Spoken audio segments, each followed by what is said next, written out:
ಆತ್ಮೀಯ ವೀಕ್ಷಕರಿಗೆ ಸ್ವಾಗತ. ನಾನು ನಿಮ್ಮ ಎಂ ರಾಜೀಭಾಯಿ. ಇವತ್ತು ನಾವು ಐತಿಹಾಸಿಕ ಅಂಬಡಗಟ್ಟಿ ಗ್ರಾಮದಲ್ಲಿದ್ದೇವೆ.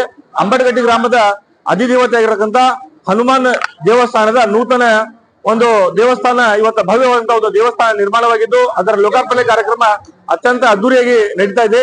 ಇದರ ಎಲ್ಲ ವಿಷಯಗಳನ್ನು ತಿಳಿಸಲಿಕ್ಕೆ ಈ ಒಂದು ದೇವಸ್ಥಾನ ಕಮಿಟಿ ಅಧ್ಯಕ್ಷರಾಗಿರುತ್ತ ಮಹದೇವಪ್ಪ ಹಿತ್ತಲಮನಿ ಅವರು ನಮ್ಮ ಜೊತೆಗಿದ್ದಾರೆ. ಅವರನ್ನು ಮಾತಾಡಿಸಿ ಈ ಒಂದು ದೇವಸ್ಥಾನ ಯಾವ ರೀತಿ ಜೀರ್ಣೋದ್ಧಾರ ಆಯಿತು ಮತ್ತೆ ಇತಿಹಾಸ ಏನು ಅನ್ನೋದನ್ನ ಭಕ್ತರಿಗೆ ತಿಳಿಸುವಂತ ಒಂದು ಪ್ರಯತ್ನವನ್ನ ಮಾಡ್ತಾ ಇದೆ. ಸರ್ ನಮಸ್ಕಾರ.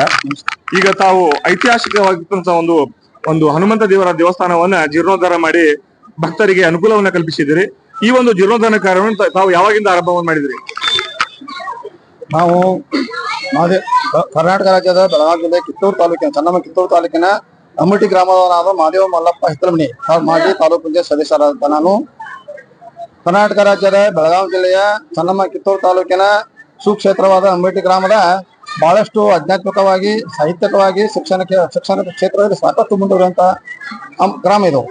ನಾವು ಈ ಗ್ರಾಮದಲ್ಲಿ ಸುಮಾರು 6,000-7,000 ಜನಸಂಖ್ಯೆ ವಾಸಿಸುತ್ತಿದ್ದು ಬಹಳಷ್ಟು ಪುರಾತನವಾದಂತಹ ಹನುಮಂತ ದೇವರ ದೇವಸ್ಥಾನ ಇತ್ತು. ಚನ್ನಮ್ಮನ ಆಳ್ವಿಕೆಯಲ್ಲೂ ಸಹಿತ ಇಲ್ಲಿ ರಾಯನ ಸಂಗೊಳ್ಳಿ ರಾಯನ ಸಹಿತ ಇಲ್ಲಿ ಇನ್ನು ಸುತ್ತ ಕುರುಗಳು ಈ ದೇವಸ್ಥಾನದಲ್ಲಿ ಇದ್ದು ಅದನ್ನ ನಾವು ಕಂಡಿದ್ದೇವೆ. ತದನಂತರ ನಾವು 2016ನೇ ಇಸ್ವಿಯಲ್ಲಿ ತಾಲೂಕ್ ಪಂಚಾಯತ್ ಸದಸ್ಯನಾಗಿ ಆಯ್ಕೆಗೊಂಡಿದ್ದು ಸುಮಾರು 2018-20ರಲ್ಲಿ ನಮ್ಮ ತಾಲೂಕ್ ಪಂಚಾಯತ್ ಅನುದಾನದಲ್ಲಿ ಅನುದಾನದಲ್ಲಿ ಈ ಒಂದು ಗುಡಿಗೆ ಅನುದಾನವನ್ನ ನಾವು ಹಾಕಿದ್ದೇವೆ. ಜೊತೆಗೆ ಬಹಳಷ್ಟು ಪುರಾತನವಾಗಿರ್ತಕ್ಕಂತ ದೇವಸ್ಥಾನ ಇದು. ಇದನ್ನ ಯಾವುದೇ ರೀತಿಯಿಂದ ಒಂದು ಹೊಸ ಸಂಕಲ್ಪ ಇದನ್ನ ಕೊಡಬೇಕು. ಅದರಿಂದ ಜೊತೆಗೆ ಒಂದು ಸುಸಜ್ಜಿತವಾದ ಕಟ್ಟಡ ನಿರ್ಮಾಣ ಮಾಡಬೇಕು.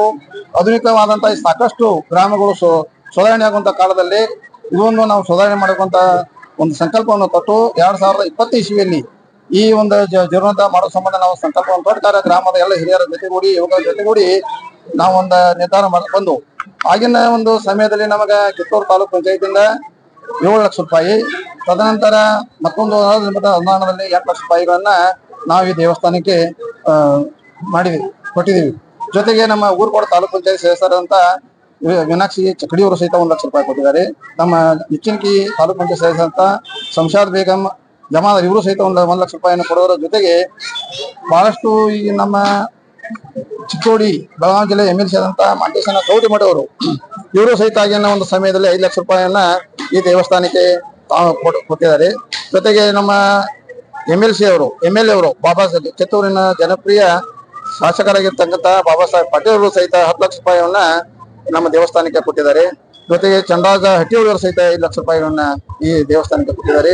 ಅದರಿಂದ MLC ಆದಂತ ಲಕ್ಕನನ್ನ ಜಾರಕಿಹೊಳಿ ಅವರು ಸಹಿತ ಈ ದೇವಸ್ಥಾನಕ್ಕೆ 10 ಲಕ್ಷ ರೂಪಾಯಿಯನ್ನು ಕೊಡೋದ್ರ ಜೊತೆಗೆ ನಮ್ಮ ಒಂದು ಸುಸಜ್ಜಿತವಾದ ಕಟ್ಟಡವನ್ನು ನಿರ್ಮಾಣ ಮಾಡಕ್ ಸಾಧ್ಯ ಐತೆ ಅಂತ ಈ ಸಂದರ್ಭದಲ್ಲಿ ಹೇಳ್ತೇನೆ.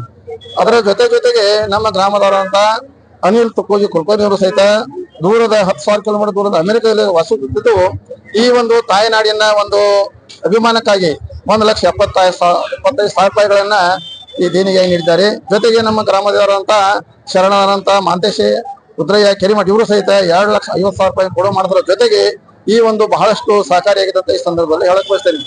ಜೊತೆಗೆ ನಮ್ಮ ಗ್ರಾಮದ ಎಲ್ಲ ತಾಯಂದರು, ಅಣ್ಣ ತಮ್ಮಂದಿರು, ಗುಡಿಗೆಯರು, ಯುವಕರು ಎಲ್ಲರೂ ಬಹಳಷ್ಟು ನಮ್ಮ ಸಹಕಾರಿ ಹೆಗಲು ಕೊಟ್ಟು ನಮ್ಮ ದೊಡ್ಡಕಾರ ಈ ಒಂದು ಸುಂದರವಾದ ಮಂದಿರ ನಿರ್ಮಾಣಕ್ಕೆ ಸಾಧ್ಯತೆ ಅಂತ ಈ ಸಂದರ್ಭದಲ್ಲಿ ಹೇಳಕ್ ಬಯಸ್ತೇನೆ. ಬಸವರಾಜ್ ಕೇರಿಮಠ ಅವರಿದ್ದಾರೆ, ಅವರನ್ನ ಮಾತಾಡಿಸುವ ಪ್ರಯತ್ನವನ್ನ ಮಾಡ್ತಾ ಇದ್ದೀವಿ. ಸರ್ ನಮಸ್ಕಾರ. ಈಗ ಒಂದು ತಮ್ಮ ಗ್ರಾಮದಲ್ಲಿ ಹನುಮಂತನ ವಿಶೇಷವಾಗಿರ್ತಕ್ಕಂಥ ಒಂದು ಭವ್ಯ ದೇವಸ್ಥಾನ ನಿರ್ಮಾಣವಾಗಿದೆ. ಇದರ ಹಿಂದೆ ಇರ್ತಕ್ಕಂಥ ಪ್ರಯತ್ನ ಮತ್ತು ಶ್ರಮದ ಬಗ್ಗೆ ತಾವು ನಮ್ಮ ವೀಕ್ಷಕರಿಗೆ ತಿಳಿಸಬೇಕಂತ ಕೇಳ್ಕೊತಾ ಇದ್ದೀವಿ.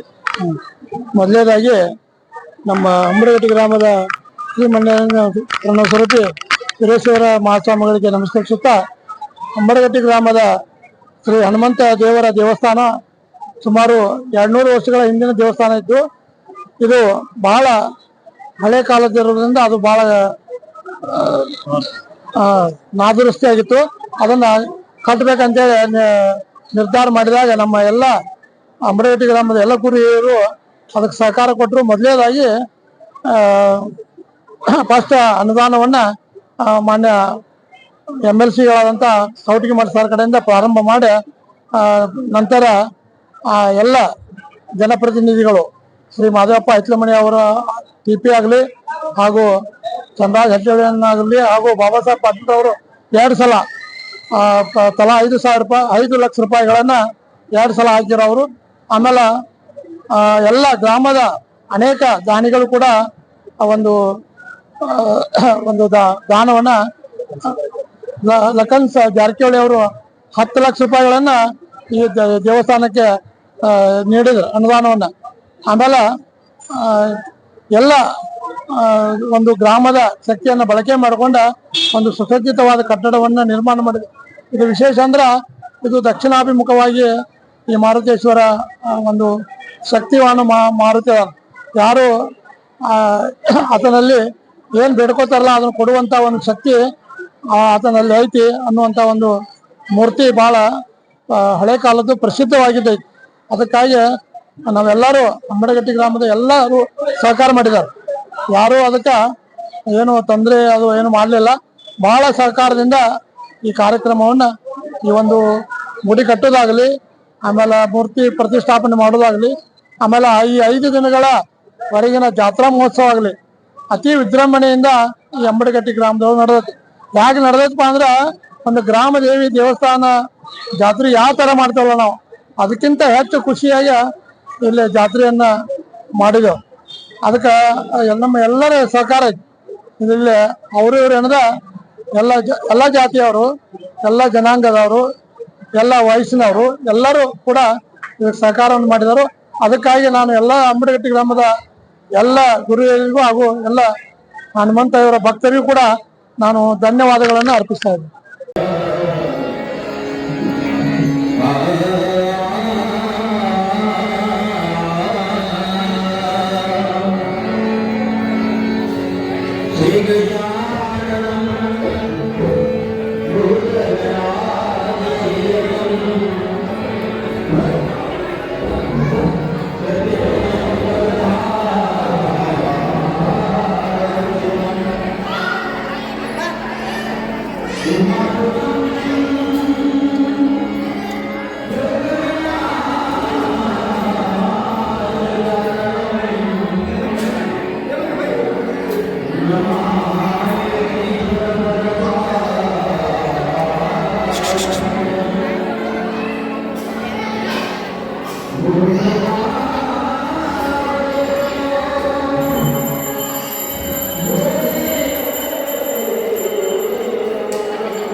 ಗಣಪತಿ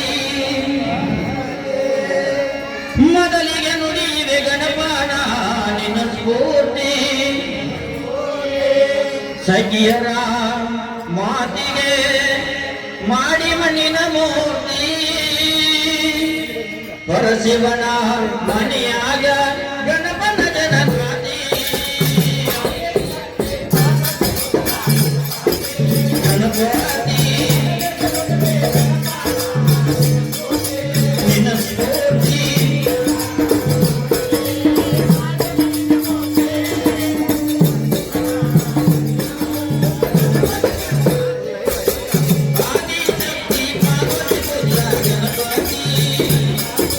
ಮೊದಲಿಗೆ ನುಡಿಯುವೆ ಗಣಪನ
ಶಿರಾವಳಿಗಳಲ್ಲಿ ನನ್ನ ಶಿರಸಾಷ್ಟಾಂಗ ನಮಸ್ಕಾರಗಳನ್ನು ಅರ್ಪಿಸುತ್ತಾ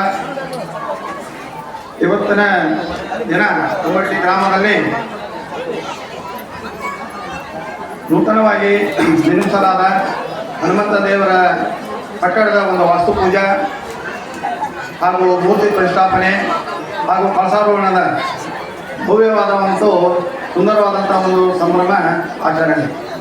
ಆದರೆ ಇವತ್ತಿನ ದಿವಸ ಈ ಕಾರ್ಯಕ್ರಮದ ದಿವ್ಯ ಸಾನ್ನಿಧ್ಯವನ್ನು ವಹಿಸಿಕೊಂಡಂಥ ಅಮರ್ಟಿ ಮಡೋಳೇಶ್ವರ ಮಠದ ವೀರೇಶ್ವರ ಮಹಾಸ್ವಾಮಿಗಳಲ್ಲಿ ಅವರ ಪಾದಕಮಳಿ ನನ್ನ ಅನಂತ ವಂದನೆಗಳನ್ನು ಸಲ್ಲಿಸುತ್ತಾ, ಜೊತೆಗೆ ಇವತ್ತು ನಮ್ಮ ಗ್ರಾಮದ ಹಿರಿಯರಾದಂಥ ಮಾಜಿ ಗ್ರಾಮ ಪಂಚಾಯಿತಿ ಅಧ್ಯಕ್ಷರು ಹಾಗೂ ಗೌರವಾನ್ವಿತ ಎಲ್ಲ ತಾಲೂಕು ಜಿಲ್ಲಾ ಪಂಚಾಯಿತಿ ಸಹ ನಿರ್ದೇಶಕರು ಹಾಗೂ ಎಲ್ಲ ಗೌರವಾನ್ವಿತ PKPS ನಿರ್ದೇಶಕರು ಹಾಗೂ ಗ್ರಾಮ ಪಂಚಾಯಿತಿಯ ಹಾಲಿ ನಿರ್ದೇಶಕರು ಎಲ್ಲ ಗೌರವಾನ್ವಿತ ಸದಸ್ಯರೇ ಹಾಗೂ ಈ ಒಂದು ಕಾರ್ಯಕ್ರಮಕ್ಕೆ ಆಗಮಿಸಿದಂಥ ಸುತ್ತಮುತ್ತಲ ಗ್ರಾಮದ ಹಾಗೂ ಈ ಗ್ರಾಮದ ಎಲ್ಲ ತಾಯಂದಿರೇ ಹಾಗೂ ಅಣ್ಣ ತಮ್ಮಂದಿರೇ, ಗುರು ಹಿರಿಯರೇ, ಯುವಕ ಮಿತ್ರರೇ, ತಮಗೂ ಎಲ್ಲರೂ ಸಹಿತ ನನ್ನ ಶರಣು ಶರಣಾರ್ಥಿಗಳು ತಿಳಿಸುತ್ತಾ, ಮೊದಲನೇದಾಗಿ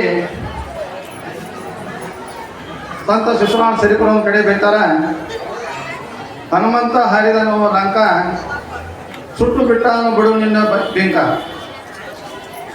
ಹನುಮಂತ ಹಾರಿದನು ಲಂಕ ಸುಟ್ಟು ಬಿಟ್ಟನು ಬಿಡು ನಿನ್ನ ಬಿಂಕ ಅಂತಂದ್ರೆ ನಾ ಅಂತಂದ ಅವ್ನು ಯಾರು ಬಿಟ್ಟಾರಂತ ಹನುಮಂತೇವರು.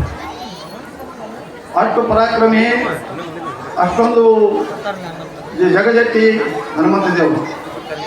ಆ ರೀತಿಯಾಗ ಭಾರತದಲ್ಲಿ ತನ್ನ ಹೆಸರುವಾಸಿಯಾಗಿರುವಂಥ ಹನುಮಂತ ದೇವ್ರ ಬಗ್ಗೆ ಒಂದು ಎರಡು ಮಾತು ಮಾತಾಡಬೇಕಾದ್ರೆ, ಭಾರತದ 140 ಕೋಟಿ ಜನರ ಆರಾಧ್ಯ ದೈವ ಇರ್ತಕ್ಕಂಥ ಅಯೋಧ್ಯೆ ಶ್ರೀರಾಮಚಂದ್ರ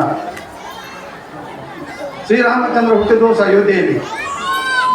ಅವರೇ ಒಂದು ಪರಮ ಶಿಷ್ಯನಾಗಿ, ರಾಮದೂತನಾಗಿ, ಹನುಮನ ಜನ್ಮಸ್ಥಳ ಕೊಪ್ಪಳ ಜಿಲ್ಲೆ ಅಂಜನಾದ್ರಿ ಬೆಟ್ಟ. ಹನುಮಂತ ದೇವರ ತಂದೆ ಹೆಸರು ಕೇಸರಿ ಅಂತ ಕರೀತಾರೆ ಮತ್ತು ಅಂಜನೀಯ ವಾಯುಪುತ್ರ ಅಂತ ಕರೀತಾರೆ. ಅವರ ತಾಯಿ ಹೆಸರು ಅಂಜನಾದೇವಿ. ಇವರ ಪುತ್ರನಾಗಿ ಜನಿಸಿದಂಥ ಹನುಮಂತ ದೇವರು ನಮ್ಮ ಈ ಕೊಪ್ಪಳ ಜಿಲ್ಲೆ ಅಂಜನಾದ್ರಿ ಬೆಟ್ಟದಲ್ಲಿ ತಾವು ನಿಲ್ಲಿಸಿದ್ರು ಅಂತ ಇತಿಹಾಸ ಹೇಳ್ತಾರೆ. ಜೊತೆಗೆ ವಿಷ್ಣು ಅವತಾರಗಳಲ್ಲಿ ಒಂದಾದಂಥ ಶ್ರೀರಾಮಚಂದ್ರನ ಅವತಾರ, ಅವರ ಧರ್ಮಪತ್ನಿ ಸೀತಾದೇವಿಯನ್ನ ಲಂಕಾದಲ್ಲಿ ರಾಮನ ಕಳಿಸಿಕೊಂಡು ಹೋದಂಥ ಸಂದರ್ಭದಲ್ಲಿ ಶ್ರೀರಾಮಚಂದ್ರ ಪತ್ನಿಯನ್ನು ಹುಡುಕೊಂತ ಕಿಷ್ಕಿಂಧ ನಗರಕ್ಕೆ ಬಂದರು. ಅವರು ಕಿಷ್ಕಿಂಧ ನಗರಕ್ಕೆ ಬಂದಾಗ ಹನುಮಂತನ ಭೇಟಿಯಾಗಿ ಅವರ ಒಂದು ಸ್ನೇಹವನ್ನು ಬೆಳೆಸಿಕೊಂಡು ಅವರ ಧರ್ಮಪತ್ನಿಯ ಒಂದು ಹುಡುಕಾಟದಲ್ಲಿ ಅವರಿಗೆ ಸಾಕಷ್ಟು ಸಹಾಯವನ್ನು ಮಾಡಿದಂತ ಈ ಸಂದರ್ಭದಲ್ಲಿ ಇತಿಹಾಸ ಹೇಳ್ತಾರೆ. ಈ ಸಂದರ್ಭದಲ್ಲಿ ಹೇಳ್ತಾರೆ. ಒಟ್ಟಾರೆಯಾಗಿ ಹೇಳ್ಬೇಕಾದ್ರೆ ವಿಷ್ಣುವಿನ ಅವತಾರ ಇದ್ದಂಥ ಶ್ರೀರಾಮಚಂದ್ರನ ರಾಮ ಮಂದಿರ ಅಯೋಧ್ಯೆಯಲ್ಲಿ ಬಿಟ್ಟರೆ ಅವರ ಪರಮ ಶಿಷ್ಯನಾದಂಥ ರಾಮದೂತ ಇರ್ತಕ್ಕಂಥ ಈ ಹನುಮಂತ ದೇವರ ಪ್ರತಿಯೊಂದು ಗ್ರಾಮದಲ್ಲಿ, ಭಾರತ ದೇಶದ ಪ್ರತಿಯೊಂದು ಗ್ರಾಮದಲ್ಲಿ ದೇವಸ್ಥಾನ ಅದಾವ. ಪ್ರತಿಯೊಂದು ಗ್ರಾಮದಲ್ಲಿ ಗ್ರಾಮ ದೇವರಿಗೆ ಅಂತ ಎರಡನೇ ಪ್ರಶಸ್ತಿ ಕೊಡೋದು ನಾವು ಹನುಮಂತ ದೇವರಿಗೆ. ಈ ಹನುಮಂತ ದೇವರಿಗೆ ಯಾರು ಜಾತಿ, ವರ್ಗ, ವರ್ಣ, ಭೇದ ಯಾವುದೂ ಇಲ್ಲ. ಪ್ರತಿಯೊಂದು ವರ್ಗದವರು ಸಹಿತ ಬಹಳಷ್ಟು ಭಕ್ತಿಯಿಂದ ನಡ್ಕೊಂಡು ಬರುತ್ತಾ ಒಂದು ಪದ್ಧತಿ ಅಂತ ಈ ಸಂದರ್ಭದಲ್ಲಿ ಹೇಳಿದೆ. ಬಹಳಷ್ಟು ಒಂದು ರಾಮಾಯಣ ಸಂದರ್ಭದಲ್ಲಿ ಹೇಳಬೇಕಂದ್ರೆ ಬಹಳ ಒಂದು ವಿಶೇಷವಾದ ಸಂದರ್ಭ ಇರ್ತಂದ್ರಲ್ಲ, ಸೀತೆಯನ್ನು ಲೆಕ್ಕಕ್ಕೆ ಹೋಗುವಂಥ ಸಂದರ್ಭದಲ್ಲಿ ಸಾವಿರಾರು ಕಿಲೋಮೀಟರ್ ಇರುವಂಥ ಲೈನ್ ಏನು ಆಗ್ಬೇಕಂದ್ರೆ ಆ ಭಾನುಮತಿ ಬಿಟ್ಟು ಹನುಮಂತ ದೇವರಿಗೆ ಮಾಡ್ತಾರೆ. ಅದರ ಜೊತೆಗೆ ಯುದ್ಧದಲ್ಲಿ ಲಕ್ಷ್ಮಣ ಇವತ್ತು ಮೂರ್ತಿ ಆದಂಥ ಸಂದರ್ಭದಲ್ಲಿ ಅವ್ನು ತಂಗಿನ ಕಟ್ಟಿ ತಗೊಂಬ ಅಂತಂದ್ರೆ ಇಲ್ಲಿ ಗುಡ್ಡನ ತಗೊಂಬ ಅಂತ ಆ ಮಟ್ಟಗಳ ಹನುಮಂತ ದೇವರು.